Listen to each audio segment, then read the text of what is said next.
Olá, abelhinhas! Sejam muito bem-vindas a mais um episódio da Colmeia Linguística, o canal que transforma pesquisas das ciências da linguagem, letras e literatura em conversas simples, interessantes e conectadas com o seu dia a dia. Hoje, estudantes de letras da UEL se juntaram a uma aluna do ensino médio para falar sobre um tema que tem ganhado cada vez mais espaço no Brasil, a literatura nerd. Isso mesmo, sabe aquele universo cheio de zumbis, alienígenas, heróis, ficção científica, fantasia e tudo mais? A literatura nerd nada mais é do que um conjunto de obras que dialogam com esse universo, misturando experiências do nosso país com referências da cultura mundial, como os filmes da Marvel e da DC. Então a pergunta que a gente faz para começar essa conversa é: será que esse tipo de literatura é só um entretenimento mesmo ou tem algo mais profundo aí? Você sabia que um podcast, uma camiseta ou até mesmo uma loja virtual podem fazer parte de uma experiência de leitura? Ou melhor, já pensou que uma obra pode sair das páginas de um livro e virar um movimento cultural? Foi exatamente isso que aconteceu com o Nerdcast, por exemplo. O Nerdcast é um dos maiores podcasts do Brasil, criado em 2006 pelos fundadores do site Jovem Nerd. Sua história começou com um blog sobre cultura nerd e evoluiu para um portal de entretenimento que engloba podcasts, vídeos, notícias, camisetas, videogames, livros, eventos, sim, tudo sobre a cultura nerd. Antigamente, ser chamado de nerd era motivo de piada. Mas, com o tempo, isso mudou. Hoje, a cultura nerd está em tudo. Ela deixou de ser um grupo isolado e virou uma cultura popular. E quem nos explica isso é o pesquisador Arnaldo Pinheiro Montalvão Júnior, da Universidade Estadual de Maringá. Ele escreveu o artigo As Multimodalidades da Literatura Nerd Brasileira, Consolidando uma Identidade Cultural, que foi publicado na revista Estudos Linguísticos. Já no título, a gente tem uma pista sobre a ideia central do autor, a multimodalidade. Ele defende que a literatura nerd brasileira não é feita só de palavras. Pelo contrário, ela se comunica com o público de várias formas, com imagens, sons, referências visuais, entre outras. Isso transforma o ato de ler em uma experiência mais completa e interativa.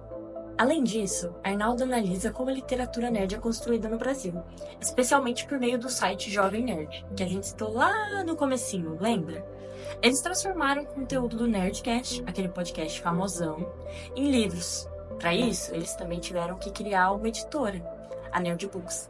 Dentre esses livros, podemos destacar A Batalha do Apocalipse, O Protocolo de Blue Hand, As Crônicas de Gunnor, Branca dos Mortos e os Sete Zumbis, e muitos deles são cheios de recursos visuais, como manchas de sangue, marcas de mordidas, rabiscos de caneta, páginas sujas e amassadas, tudo ressaltando a multimodalidade.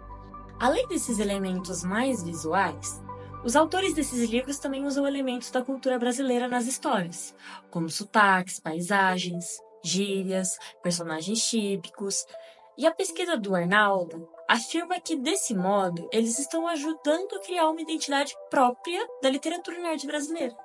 Ou seja, o nerd brasileiro não é só um consumidor do que vem de fora. Ele também cria, adapta e transforma o que consome, dando a sua cara às histórias, assim como os criadores do Nerdcast fizeram, publicando seus próprios livros e saindo do padrão de consumir apenas o conteúdo estrangeiro. Essa discussão mostra como a literatura nerd brasileira é uma forma de expressão legítima, que mistura entretenimento e reflexão social, e como ela também aproxima os jovens leitores do universo literário, usando referências de todos os universos nerds que amam. Ela é multimodal, interativa e ajuda jovens a se sentirem parte de uma comunidade, construindo uma identidade cultural com base na leitura e na sua participação. E, claro, ajuda a valorizar a produção cultural nacional, mostrando que o Brasil tem muito a contribuir com o cenário nerd mundial. E você aí, já se sentiu representado por uma história do mundo nerd? Já se viu num personagem ou num universo fictício de super-herói? Se sim, pode ser que você já faça parte dessa cultura, mesmo sem perceber. Se esse episódio te fez pensar um pouquinho diferente sobre como a literatura nerd brasileira também é literatura, compartilhe com alguém que vai curtir descobrir isso também. E que tal dar uma chance para um livro ou um podcast da literatura nerd? Os links para o artigo, livros, site do Nerdcast e outros conteúdos que citamos estão disponíveis na descrição do episódio, caso você queira saber mais. E se você gostou, já segue a gente aqui no Spotify para não perder nenhum próximo episódio. Obrigada por ouvir até aqui. E até a próxima!